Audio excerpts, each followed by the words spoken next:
Good day to everyone. Before anything else, we would like to say good morning, especially to the administrators of Camarines Sur National High School, led by our school head, Mr. Sulpicio C. Alvarez III, PhD. We also have our PSDS, or Public School District Supervisor for District 1, Mr. Michael A. Del Rosario. To our assistant principals, Ma'am Gemma Corporal for Junior High School, Ma'am Melissa Bobos for Senior High School, and Ma'am Lynn Brilles for the Operations and Learner Support, to the department heads, to my fellow teachers, and of course, to our beloved students of Camarines Sur National High School, a pleasant day to all of you. This is Angel Toledano from the Araling Panlipunan Department, your program host for today. The Philippines is a matriarchal society, and women occupy a high place in the society, politics, and the professions. Filipinos also give a higher regards to women, as we usually hear or say the lines, "Wag mong sasaktan yan dahil babae yan." Or, "Ang babae, minamahal yan, hindi sinasaktan," and among others. However, how genuine is our society in valuing women when, according to the 2017 National Demographic and Health Survey, 1 out of 4, and that is 26% of married women aged 15 to 49 experienced abuse and violence physically, sexually, and emotionally from their husband or partner. Yes, you heard it right. There is still percentage up to this day of women population who still experiencing abuse and violence. With this, let us all join together to speak up and stand for women as we welcome you to the kickoff program of the 18-day campaign to stop and end violence against women. To formally open our program, let us invoke our Almighty God as we pray to guide us and bless us throughout the session, which is to be followed by a nationalistic song.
Tumayong buong tapang harapin ang buhay, akapin ang tagumpay.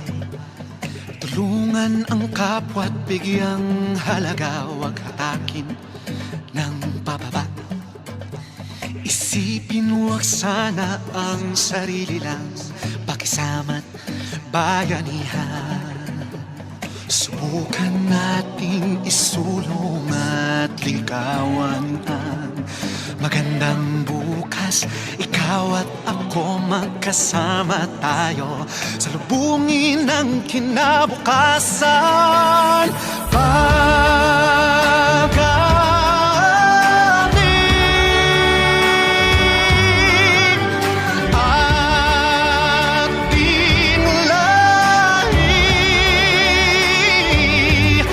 Mandirigmang Pilipino, dakila ang lahi ko,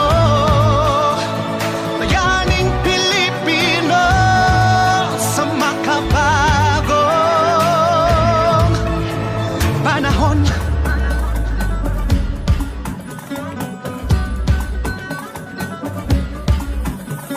Halina't hawakan ng aking kamay, sabay abutin natin ang tagumpay.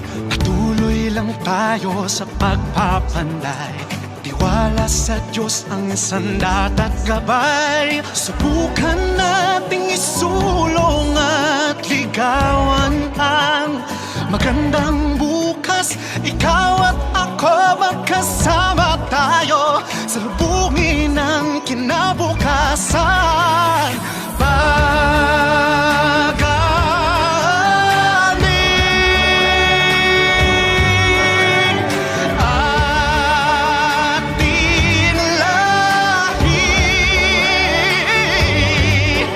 Mandirigmang Pilipino, dakila ang lahi ko, bayaning Pilipino sa makabago.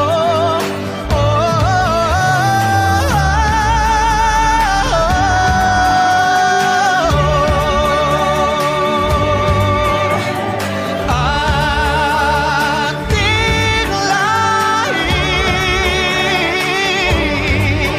mandirigmang Pilipino, dakila ang lahi ko, bayaning Pilipino sa makabago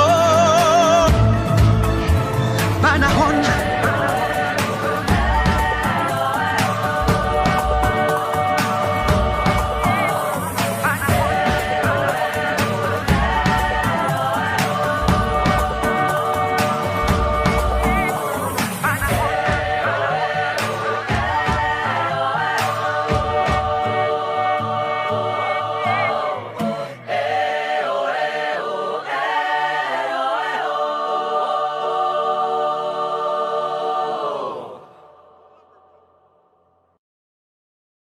Of course, our program will not be complete without hearing first the opening message from our dear principal or school head, Mr. Sulpicio C. Alvarez III, PhD. May kasabihan tayo, ang babae daw ay dapat minamahal at hindi siya sinasaktan sa anumang paraan. To the organizer ng activity na ito, especially na isa ito sa mga activity ng Gender in Development or GAD, itong Violence Against Women, ending the 18th day or celebrating with the 18th day Violence Against Women campaign. Salamat for organizing this activity so that ma-remind tayo na dapat na iginagalang at minamahal ang ating mga kapatid, magulang, or katrabaho ng mga babae. Isa lang naman ang ibig ipahiwatig sa atin ito, na dapat ang treatment natin, ang pakikiisa natin sa kanila ay ang pagturing sa kanila na nakapantay natin, lalong-lalo na sa mga kalalakihan. Kaya lang, may mga pagkakataon na sana naman ay tingnan na hindi lang yung mga babae ang naaabuso. May mga pagkakataon at may mga sitwasyon na dahil nga doon sa kasabihan na ang babae ay dapat minamahal, ay minsan naaabuso na rin yung mga lalaki. Ano? I hope mabigyang pansin din at mabigyan ng um, equal din na pagtingin na hindi lang palaging tinitingnan yung selebrasyon na ganito. But to all the effort, to all the activities towards this ending the violence against women, tayo po ay dapat na magkiisa at tayo po ay dapat na sumasama at nagbibigay ng sabi niyan, suporta sa mga adhikain na ito. Ibang-iba na ang panahon ngayon. At sa pag-iba ng panahon ngayon, nagkaroon ng pandemya, dapat tinitingnan natin ang lahat ng bagay na pantay-pantay tayo. Sa lahat ng bagay. Simula sa eskwelahan hanggang sa trabaho, dapat pantay-pantay tayong lahat.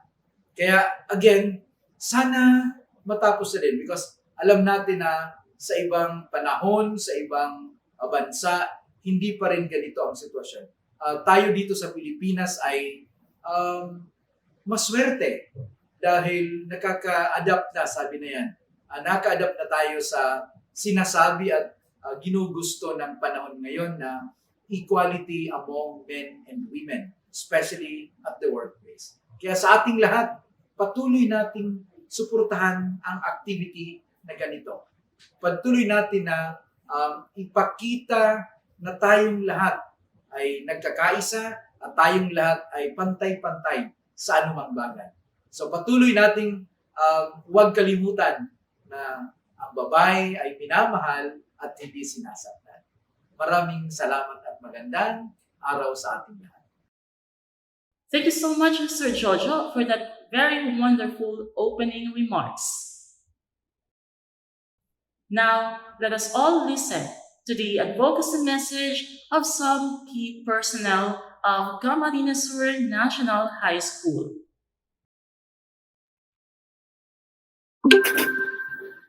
Hello, everyone. Greetings to all our viewers, our listeners, for our students, our stakeholders, the parents, of course, our teachers, the management of Camarines Sur National High School, headed by our school head, Dr. Sulpicio C. Alvarez III, and his company in the management, the assistant principals, and the department heads. Of course, our GAD focal person, Sir Justin Jaleco, in the guidance of Sir Don Banyas and Ma'am Evangeline Magalona. So, as we celebrate for the VAUSI campaign, which commenced from today, November 25 to December 12, I hope that every one of us will be aware of what we are trying to campaign. Of course, this is the protection of women, especially for the domestic abuses, our neglect for women, and I hope that every one of us will be part of this campaign and share our advocacy. Of course, protect our women in our house, in our home, in our community, in our workplace, in everywhere that we see women. We have seen growth already since we have this program. Now, for me, as the GAD focal person of the Division of Naga City in the Department of Education, this was also my share during my time that at least everything that I can to increase awareness for our in our workplace, for our colleagues, our stakeholders, to protect the rights of women, especially in a society where sometimes our beloved women, our families, sisters, our relatives, our parents, our mothers, and our co-workers, women, in our community. Sometimes they fail, or they experience this uh, being unsecured in a community, especially during the times where they felt that they are neglected or sometimes disregarded in our society. And sometimes in the streets where there are people who seem to look at them as an object for, you know, uh, object for some for fun, and of course our the instances where respect for women are decreased. So all of us, I hope all the viewers, our learners, our stakeholders, even especially our teachers and of course the management, I hope that each one of us will be part and share our role, our contribution to always make uh, women among us, our coworkers, our families, our loved ones. Let us show them our care, our protection as men, of course. It's men who is primarily responsible to show care and protection to our women in our society.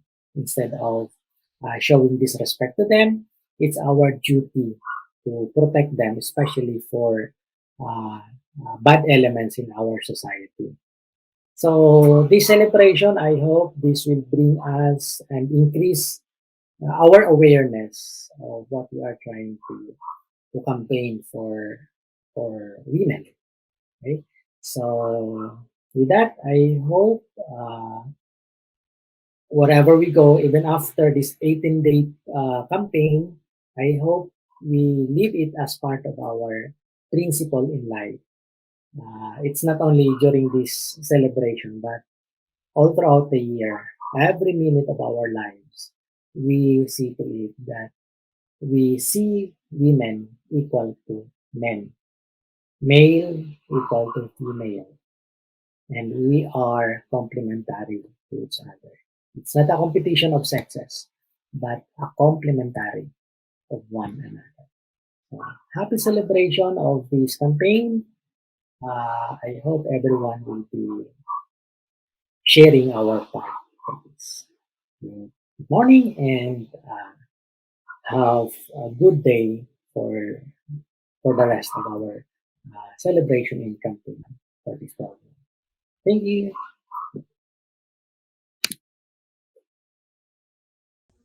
Good morning.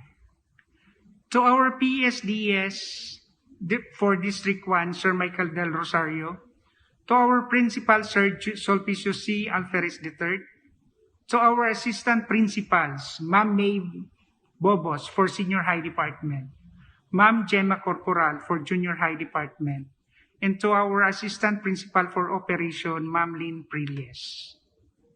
To our GAD Coordinator, Sir Justin Haleco, to our GAD Focal Person, Ma'am Antoinette Maristela, and also to Ma'am Evangeline Magalona, our Focal Person for SSG and GPTA. To Miss Francine Papa, the SSG President, to our department heads, teachers, and non-teaching personnels. On behalf of GPTA Board and Officers, once again, good morning everyone. The violence against women is an extreme manifestation of gender inequality and systemic gender-based discrimination. Ito yung sitwasyon na kung saan ang mga kababaihan ay nagkakaroon ng low self-esteem dahil sa karanasan nila sa pang-aabuso o diskriminasyon. Karamihan ito ay sa forma ng verbal or physical at naapektuhan nito ang kanilang buong pagkatao. Ang kanilang kaisipan, damdamin at pinakamasaklap ay kung humantong sa pagiging baldado ang isang babae.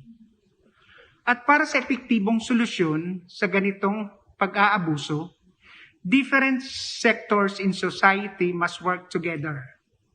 Seek some support to ensure a strong focus on gender equality, women's rights and empowerment, and ending violence. The silence on violence against women has been broken with this kind of platform. The one that we are doing right now is one of the best move or example. So we could all say, now this is the time for stronger action. At ako at kasamaan ko sa GPTA, nakikiisa sa kampanyang wakasan na ang karahasan laban sa mga kababaihan. Maraming salamat po. Violence against women and girls is already one of our worldwide pandemics, even before the COVID-19 outbreak. It is the result of a deep lack of respect on the part of someone who failed to accept the women's natural equality and dignity. It is actually a matter of the basic human rights. Domestic violence, human trafficking, sexual violence in conflict, child marriage, genital mutilation, and femicides are some of the examples of violence. In our societies, violence against women is linked to bigger issues of power and control. Most women will face sexual harassment at some point in their life. Increased public exposure by women from all walks of life is bringing the scope of the problem to the light, showcasing potential of women's movements to mobilize the action and awareness needed to end the harassment and violence everywhere. We cannot truly say that we live in a fair and equal world until half of our population represented by women and girls is free from fear, violence, and everyday insecurity regardless of their sex or gender orientation. Thank you so much for imparting your stand about our advocacy. At this juncture, let us witness the Safe Spaces Pledge of the GAD Council. Ako si Michael A. Del Rosario. Ako si Jojo Alferez. Ako si Rosabel Ramoquillo. Ako si Lynn R. Prilles. Ako si Melissa B. Bobos. Ako si Dexter Cornejo. Ako si Josielo. Ako si Elsa Malapo. Ako si Irma E. De Jesus. Ako ay si Leonor Lydia Navera Galdino. Ako si Vivian C. Beltran. Ako si Justin J. Jaleco. Ako ay si Junroy Volante. Nakikiisa sa kampanya. Nawakasan ang karahasan Laban sa mga kababaihan. Kabahagi ako sa pagsusulong Sa isang komunidad Na malaya sa pambabastos At pang-aabuso. Mula sa mga kalsada At pampublikong lugar. Trabaho, paaralan. Hanggang sa cyberspace. Dahil ang Filipino ay marespeto at sa safe spaces, kasali tayo.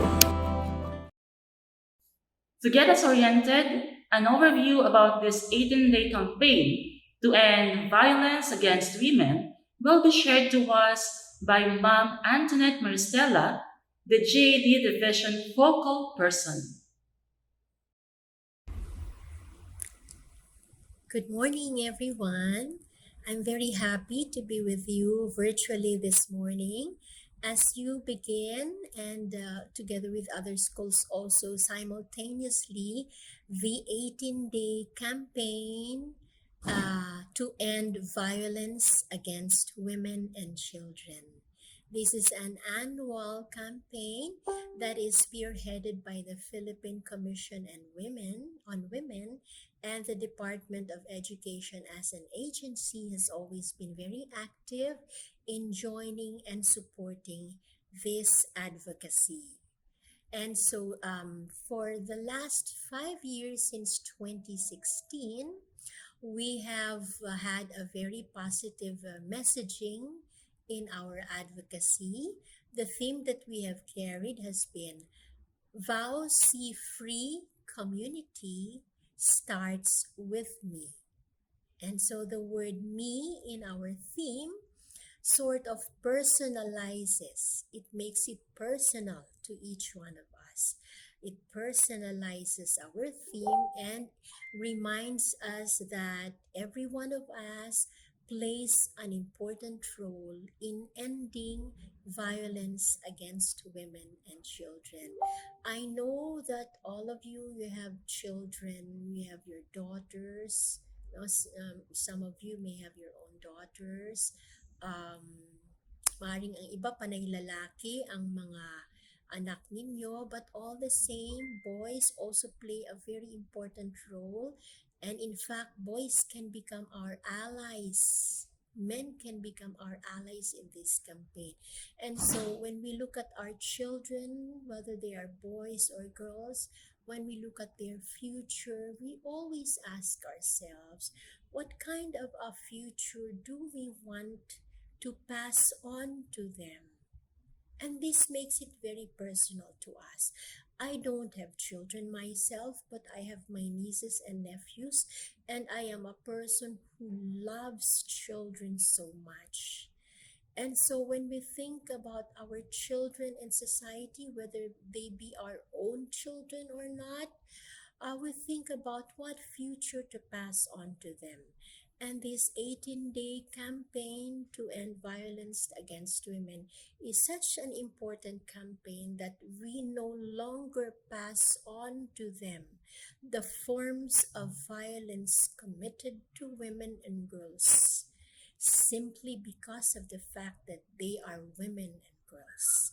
It is a violence rooted upon a very misogynistic, a very male-oriented culture, male-favoring culture, where women and girls and their power are not recognized enough. They are not respected. It may not be something that is not our own experience, but there are many societies around the world where many women and girls experience violence simply because babae lang sila. Yan ang kadalasang naririnig nating sinasabi coming from a very misogynistic culture. And so we would like that kind of a future for our children. And this makes the 18-day campaign very personal to us. And therefore, when we sign our pledge, the Safe Spaces pledge later on as part of your program, I pray and I hope that when you write your name on that pledge, you will be doing so for the children, their future, and also you will be doing that as an expression of standing with the survivors of violence against women. We do not know, even during the time of the pandemic, there may have been many women and girls who stayed in their homes who have been victims of domestic violence. We raise our voices for all of them. We raise our voices for our children's future. We raise awareness of violence against women and girls as an issue of national concern. And that is why a campaign is a very appropriate tool, because a campaign brings the issue into focus and raises awareness of this gender issue as an issue of national concern. And so I hope that, maybe just to share with you also, just an addition to that, when it's physical violence, it's very obvious that it's inherently evil, right? Anything committed against the innate dignity of the human being, especially women and girls who don't have equal status in society, in many countries, no, like Afghanistan, for example, no. Any form of violence committed against them is evil because it degrades and totally disregards human dignity, respect for human dignity. And when it's physical violence, it's very obvious. But there are other forms of violence, not so obvious, but equally devastating and equally damaging to women and girls. Like, for example, just this morning, before I was about to record this video, I saw a Facebook post by an adolescent man,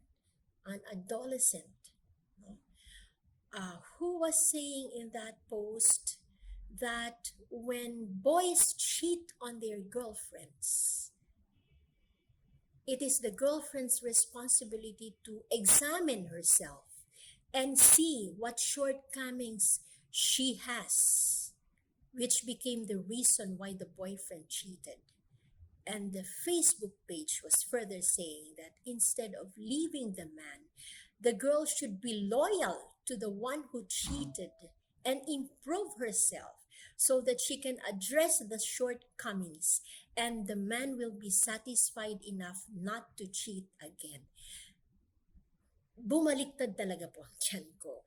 At naawa po ako doon sa ating young adolescent male na ganyan ang paniniwala niya. Kaawa-awa po.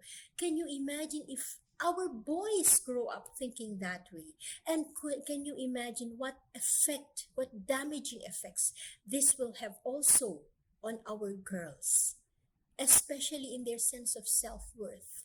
For them to think that it is their fault when men cheat, that there's something wrong with them when men cheat, or when they are, as they would say nowadays, when they are ghosted.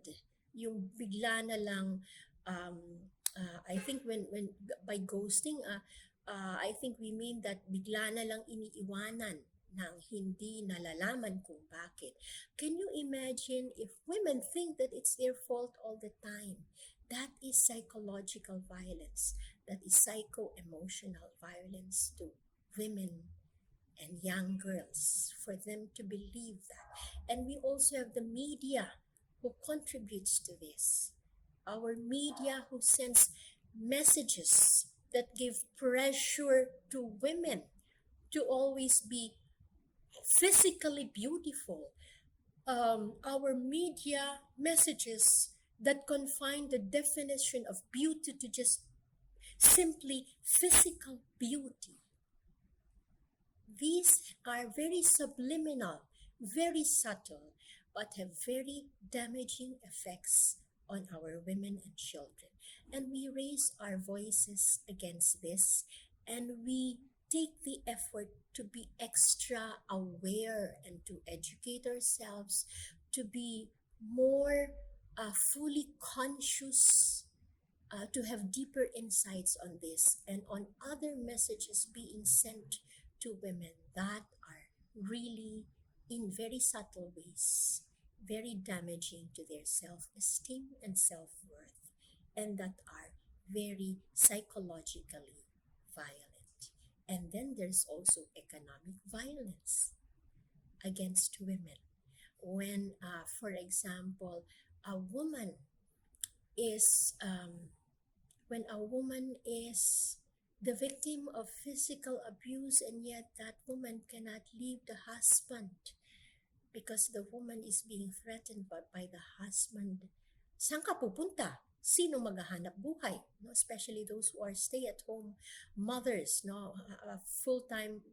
The right term for that is full-time household managers. Not housewives, because nobody is married to a house, but full-time household managers. Sige, gusto mo umalis? Umalis ka. Sino maghahanap buhay?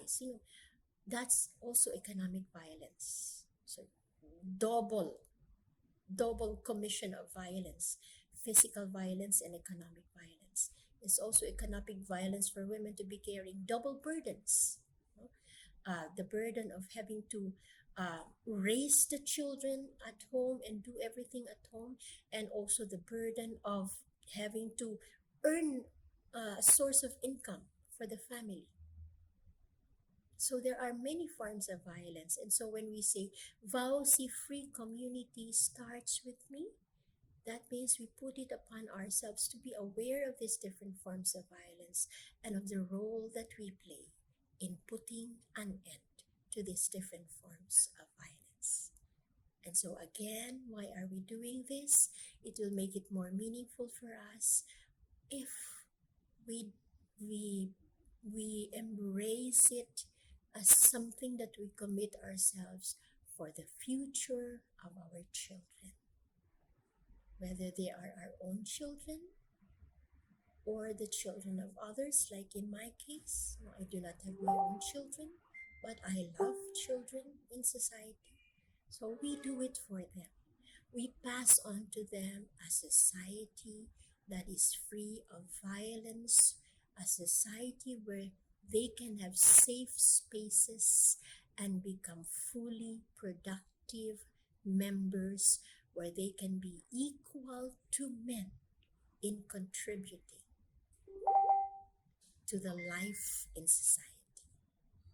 So I wish you all a very grace-filled, a very insightful campaign, a campaign that is full of learning, that will help us to move forward in our pushing for gender equality in our society, particularly, first of all, here within us in the Department of Education as an agency. So be safe, everyone, as you make your campaign. Involve the boys, please, because they are our best allies. Men who are awakened to gender issues can be very, very effective advocates for gender equality and the anti-advocacy against women and children. So involve your boys. I remember in Canada in 1991, they had this white ribbon campaign, they called it. And the boys, all of the boys and the men, okay, their expression of their pledge to be anti-violence against women advocate was by tying white ribbons in their households. So you might think about doing something that will involve not only our girls and our women, but also our men and our boys, who are our best allies. Thank you very much, everyone. Diyan na talaga, wala na akong idudugtong. I wish the blessing of God upon us all in this future that we would want to pass on to our children. God bless you all. Thank you so much, Ma'am Maristela, for giving us an idea regarding what this campaign is all about. Presenting to us the various exciting activities of the 18-day campaign to end violence against women, let us all welcome the Camarines Sur National High School JD Coordinator, Mr. Justine Jaleco. Good morning, everyone. Here are our activities during the observance of the 18-day campaign to end violence against women.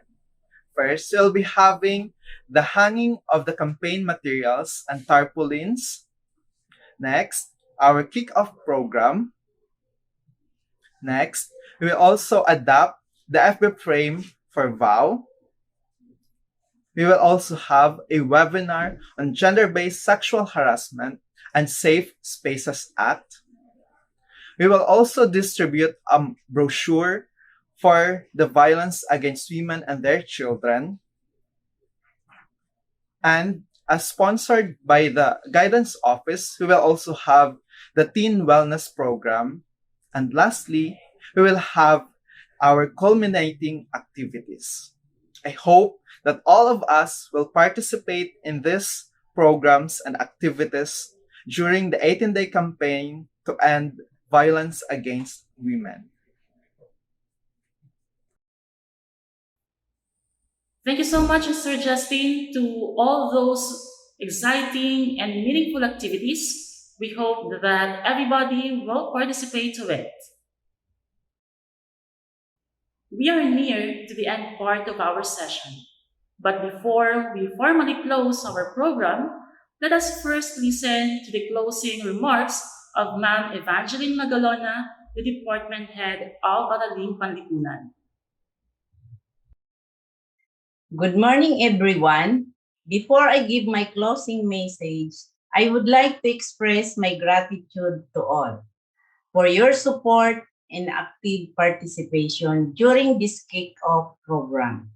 Our school principal, Sulpicio Alperes, to our PSDS, Michael Del Rosario, our assistant principal for junior high school, Jima Corporal, assistant principal for senior high school, Melissa Bubos, assistant principal for operation and learner support, Lynn Prilles, and lastly, to all department heads of different subject areas, thank you. Violence against women, or VAW, violates human rights and continues to be one of the country's perennial social problems.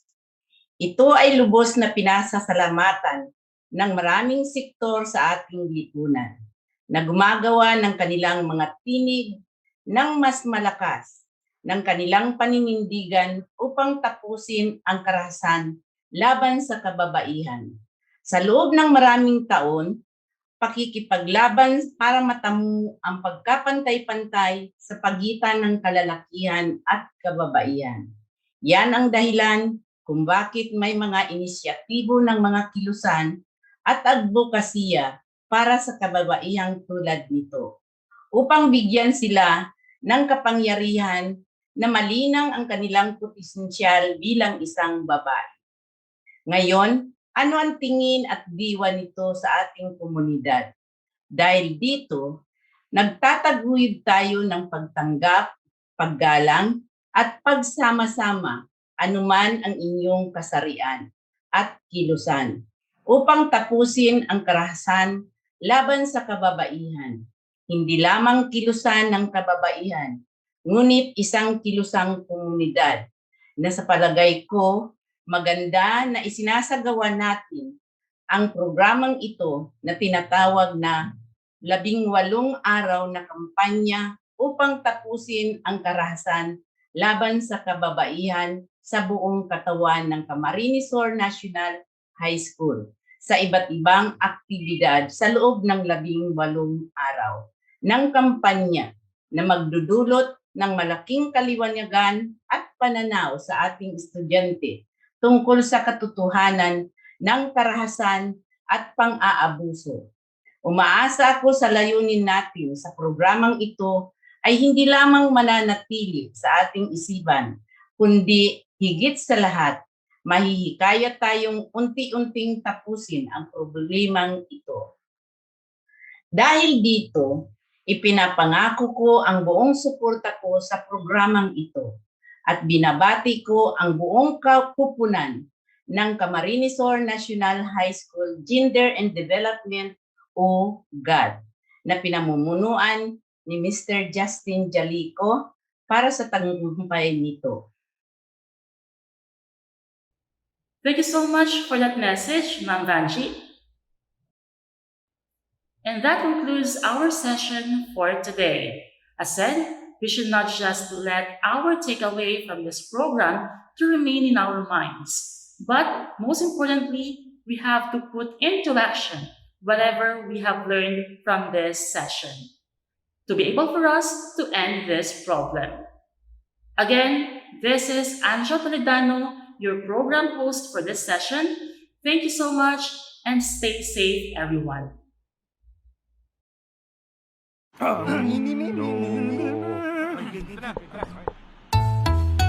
Ang suwit-sit ay bang-mang-mang, ang suwipon ay bang-hunghang, ang babae sa lansangan, huwag hiritan kundi igalang. Pare, ang catcalling ay isang uri ng sexual harassment.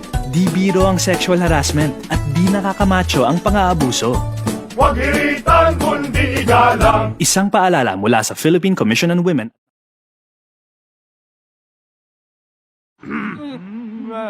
Game, 1, 2, and... Paa, tuhod, balik at ulo, kita, kwetan, baywang at sus. Huwag mong titigan ang hindi sa'yo at maging disenteng tao.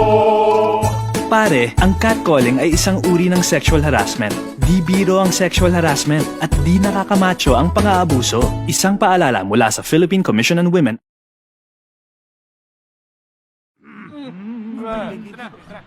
Chong, chong, chong, chong, pasipol-sipol, mga manong sa labas. Magtigil at gumalang, kaya ikaw sara bibig, kundi maganda ang lalabas. Pare, ang catcalling ay isang uri ng sexual harassment. Di biro ang sexual harassment at di nakakamacho ang pang-aabuso. Kaya ikaw sara bibig, kundi maganda ang lalabas. Isang paalala mula sa Philippine Commission on Women.